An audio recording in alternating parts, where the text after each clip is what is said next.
जय श्री राम प्रेमी भक्तों, प्यारे भक्तों, हमें सत्संग क्यों सुनना चाहिए?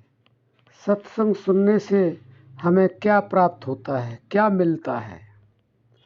भक्तों, बहुत अच्छा प्रसंग है। बड़े ध्यान से सुनना। अगर ध्यान से सुन लिया और जीवन में उतार लिया तो समझ लो कल्याण संभव है। देखो, संतों ने सत्संग के बारे में बहुत कुछ कहा है। सत्संग है मान सरोवर, सुखों की खान बंदे, सत्संग से ही मिलते हैं सचमुच भगवान बंदे। सत्संग मान सरोवर है और सारे सुखों की खान भी है।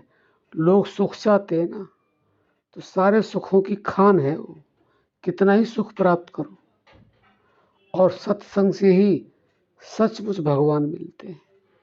तो इससे बढ़िया और क्या हो सकता है?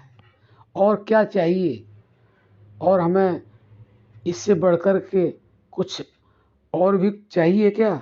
नहीं, क्योंकि पहले सुख चाहिए, फिर हमें भगवान, परमानंद, आनंद। तो वास्तव में ही यह सब सत्संग से ही मिलता है। सत्संग वो गंगा है इसमें जो नहाता है, पापी से भी पापी और भव तर जाता है।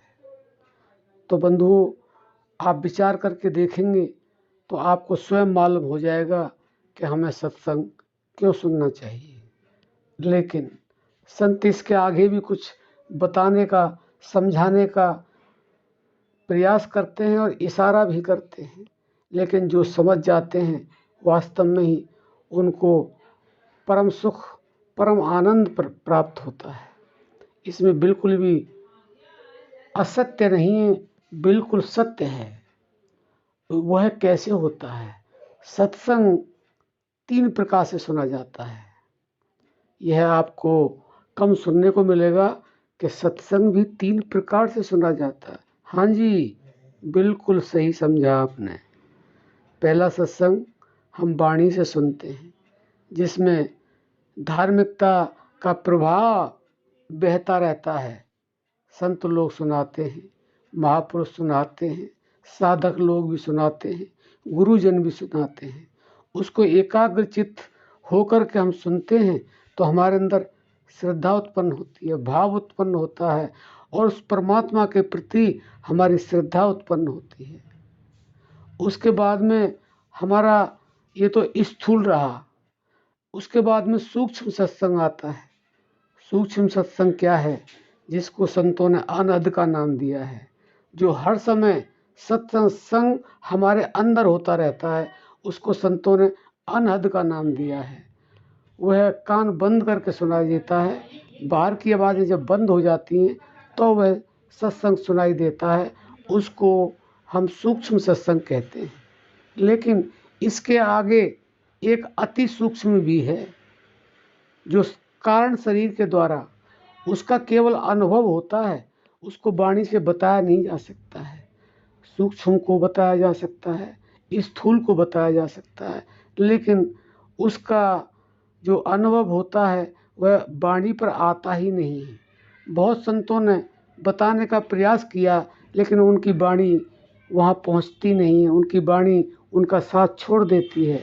तो इस तरह से आप पहले स्थूल रूप से वाणी के द्वारा, फिर अनहद यानी कि जो हमारा अंदर का सत्संग है, जो 24 घंटे हो रहा है, करना नहीं पड़ता है, वह सूक्ष्म, उसको सुनने का प्रयास करें।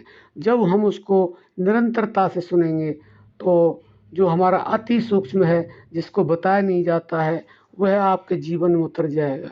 और जब वह उतर जाएगा तो आपको एक शब्द का अनुभव होगा, जिसके लिए संतों ने कहा कि शब्द ही धरती, शब्द ही आकाश, और शब्द ही शब्द होय प्रकाश। तो बंधुओं, हमें वहाँ तक पहुँचना है। तो वहाँ तक हम कैसे पहुँचेंगे? हम केवल सत्संग के द्वारा पहुँचेंगे। पहले स्थायी रूप से, फिर सूक्ष्म रूप से, फिर अति सूक्ष्म रूप से। तो वास्तव में फिर आपको वह प्राप्त होगा जो आपको चाहिए। जो आपको चाहिए वो वास्तव में वह 100% प्राप्त होगा। तो आशा करते हैं आप समझ गए होंगे कि सत्संग क्यों सुनना चाहिए, सत्संग से हमें क्या लाभ प्राप्त होगा, क्या मिलेगा। अब हम अपनी वाणी को विराम देते हैं। जय श्री राम।